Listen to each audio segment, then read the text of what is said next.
Bom, esse é o vídeo de revisão da parte 1 da prova de matemática discreta, onde cai o conteúdo de proposições lógicas e conectores lógicos, tá? Tabelas verdades também.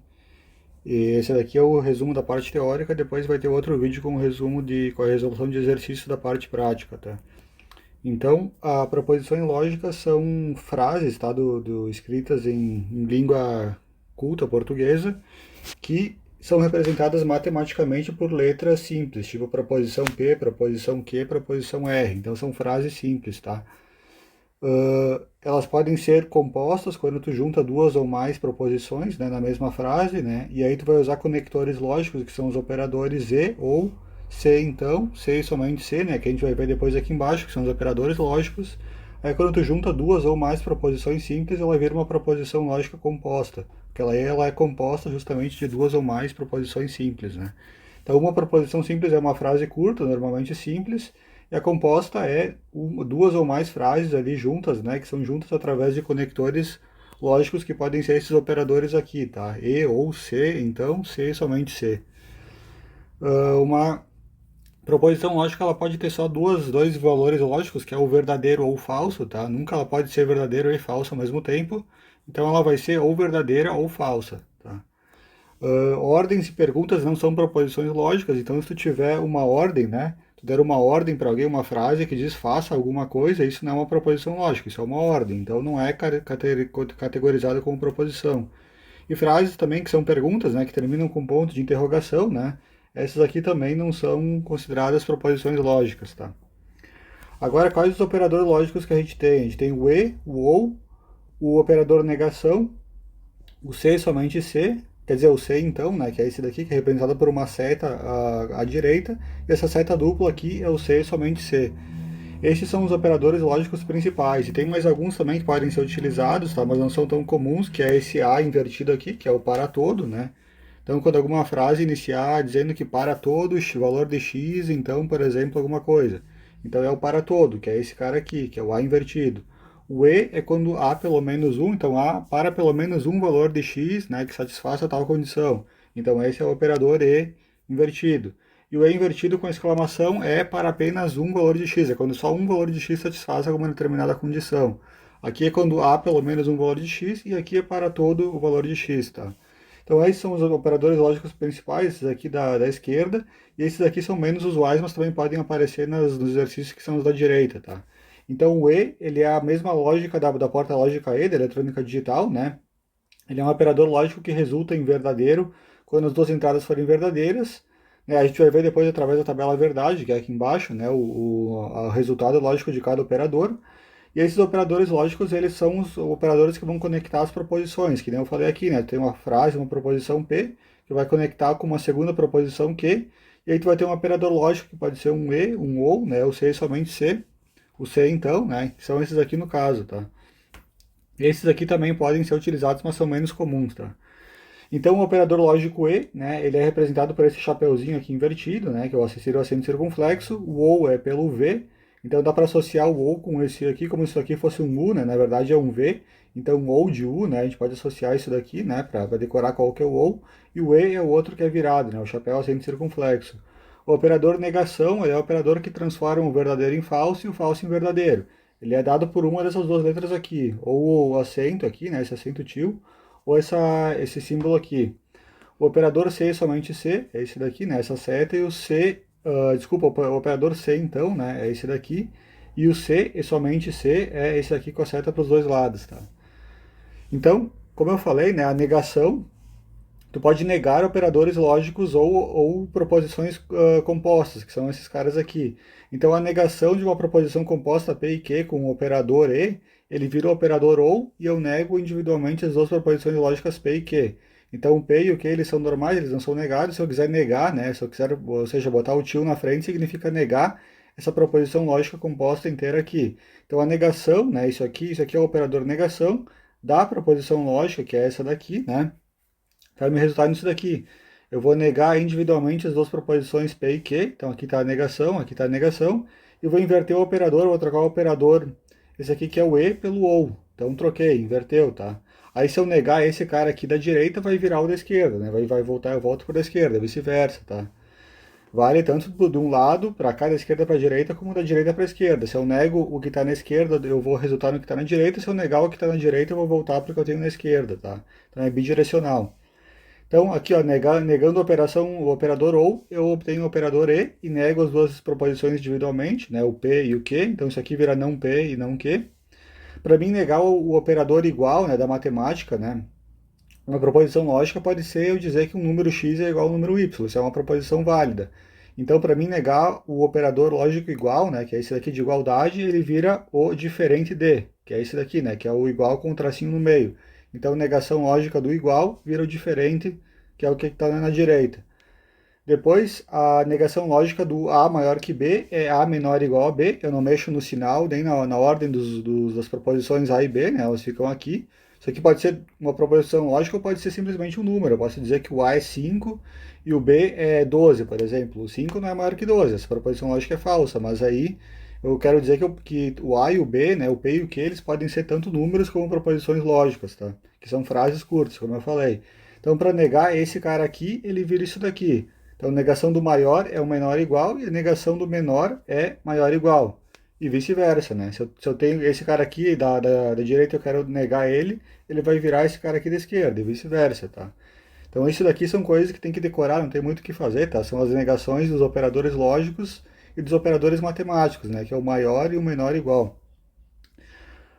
Como eu falei aqui, né? Tem esse daqui que é o para todo, né? Se eu negar uma frase que tem o para todo, ela vira o a pelo menos um. E se eu negar o A pelo menos um, ela vira o para todo, e vice-versa, tá? Então essas são as negações dos principais operadores lógicos e operadores matemáticos, né? Que são esses aqui. Agora, a tabela verdade, né? A tabela verdade vai ser muito utilizada para determinar, né, se uma proposição lógica composta ela é verdadeira ou falsa, né? Ou se ela é uma mista, né? Quando ela é toda verdadeira, né? Quando eu tenho uma coluna inteira só de V's aqui, né? Que vai até o final de tudo em V, eu tenho o que a gente chama de tautologia. E quando tem V misturado com pelo menos um F, um ou mais F's aqui, eu vou ter o que a gente chama de contradição, tá? Então é só para... Isso daí a gente vai ver melhor nos exercícios, mas é só para adiantar isso daqui. Então, como é que eu construo uma tabela verdade? A tabela elementar, verdade elementar dos operadores E ou C, então, e C somente C, que são esses aqui que eu acabei de apresentar. Então, o número de linhas dessa tabela vai ser sempre seguindo essa expressão aqui, né, que é o 2 na N, onde a N é o número de proposições, então eu tenho aqui P e Q. Então, 2 na 2 é igual a 4. Eu vou ter 4 linhas, então 1, 2, 3, 4, tá? E eu vou ter que ir preenchendo com VF, VVF, assim por diante. Se eu tivesse uma terceira proposição R aqui do lado, seria 2 na 3, que é igual a 8 linhas. Isso aqui ia se estender aqui até 8 linhas, tá? Então o número de linhas da tabela verdade é sempre 2 elevado na n, onde n é o número de proposições lógicas. Aqui eu tenho só o p e o q, porque eu quero só demonstrar a tabela verdade dos operadores elementares, que são esses aqui. Então, a primeira é VV, né? VF, FV e FF. Eu vou escrever todas as possibilidades de V e F para esses operadores P e Q aqui, né? Então, o primeiro operador é o E. O E, né, assim como na eletrônica digital, é a mesma lógica, ele só retorna verdadeiro quando as duas proposições de entradas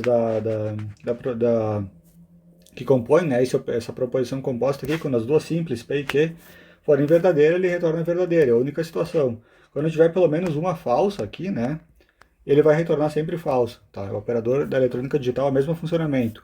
O ou é o seguinte, eu tenho que ter pelo menos um dos dois verdadeiros, ou o P ou o Q sendo verdadeiros, eu já tenho a resposta final sendo verdadeira do operador.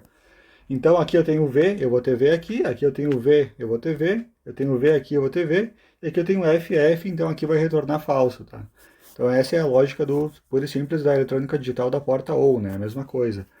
O C, então, que é esse daqui, né, que significa CP, então Q, né? Quando eu tenho isso daqui, eu tenho P e o Q do lado da seta, significa que eu estou escrevendo uma proposição lógica, né? CP, então Q. Tá? Isso que é a tradução disso daqui. Ela só vai retornar falso quando o primeiro, né, o da esquerda aqui, que é o P, for verdadeiro, e o segundo aqui, que está do lado direito da seta, for falso.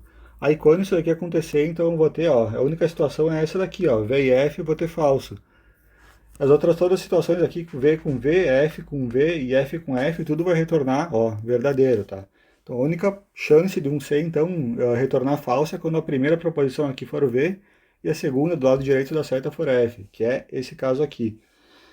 O C e somente C, ele retorna verdadeiro quando as duas proposições de entrada tiverem o mesmo valor lógico, ou seja, quando as duas forem verdadeiras, vai retornar verdadeiro, ou quando as duas forem falsas, vai retornar falso, tá? Se tiver um V e um F aqui, ó, um F e um V, né, as duas forem diferentes, ele vai retornar falso. Então esse tipo de tabela aqui também tem que decorar, não tem o que fazer, tá? Então isso daqui, tudo isso aqui tem que ser decorado, né, para uma prova de lógica eu tenho que saber já de antemão. Tenho que decorar também o nome dos operadores e o símbolo deles, e esses caras aqui também, tá? Então isso aqui é tudo decorado. Aí depois a parte de conjuntos, né, que a gente vai ver também alguns exercícios, né? Os conjuntos, as principais nomenclaturas são o pertence, né? Então, por exemplo, quando eu quero dizer que um número x pertence a um conjunto A, eu vou dizer que x pertence a A. É isso daqui que eu vou utilizar, tá? Quando eu quero dizer que um número não pertence a um conjunto, eu vou usar esse E aqui riscado daí. A operação entre conjuntos pode ser de união e de intersecção, né? A intersecção é o que eu tenho em comum entre os dois conjuntos, né? Por exemplo, números de um conjunto A e números de um conjunto B, né? Eu posso ter vários números aqui dentro que os que forem em comum entre eles vão estar na intersecção, nessa parte que eu pintei em vermelho aqui dos dois. E o operador união é esse daqui, tá? Ele vai unir tudo que tem nos dois conjuntos, né? Se tiver elementos repetidos no conjunto A e no B, né? O operador união ele só vai colocar uma vez, né? O número que está repetido nos dois. Não precisa repetir. Se eu tenho 5 aqui dentro, eu tenho 5 aqui dentro, né? Nos dois conjuntos, eu só vou colocar 5 uma vez aqui quando eu quiser descrever os elementos do conjunto, né? Da operação de união dos conjuntos. Então a união pega tudo que tem no conjunto A, tudo que tem no conjunto B, né? Inclusive o que tem em comum, e escreve por extenso ali, né? Todos os elementos dos conjuntos. Esses são os dois principais operadores dos conjuntos, que é a união e a intersecção. E outra questão interessante, outras duas propriedades importantes também da parte de lógica é eu saber quando o número é par e quando o número é ímpar. Quando o número ele é descrito por um x igual a 2a, ou 2a mais b mais c, dessa forma aqui, sendo A, B e C números inteiros, né? Isso é importante, tá? Pode ser positivos ou negativos, mas tem que ser números inteiros. Eu vou ter que x é um número par, tá? Nesses dois casos aqui.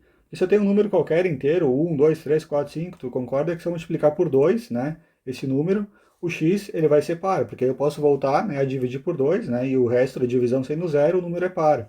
Então, sempre que eu resultar num 2a ou num 2, onde eu possa faturar a mais b mais c, né? Onde a e b e c são números inteiros, eu resulto, né, num número onde x é par, é considerado par. E para o número x ser considerado ímpar, ele tem que satisfazer essas duas equações aqui. Ele tem que satisfazer um 2a mais 1, né, sendo a, b e c inteiros da mesma forma aqui. Então, se eu tenho 2 vezes 3 mais 1, por exemplo, é 7. 7 é sempre um número ímpar. Então, sempre que o número ele puder ser descrito dessa forma aqui, né, eu acabei de dar o exemplo do 7, pode ser do 9, por exemplo. 9 é um número ímpar. Ele é a mesma coisa que 8 mais 1. Então, ele é considerado um ímpar. Da mesma forma que se eu quiser fatorar, né, onde A e B e C são inteiros, sempre que eu puder fatorar o número dessa forma aqui, ele é considerado um número ímpar. Isso é importante para alguns exercícios de lógicas que a gente vai ver depois, né? Mas é um conceito bem básico. Então, o resumo da primeira parte era isso.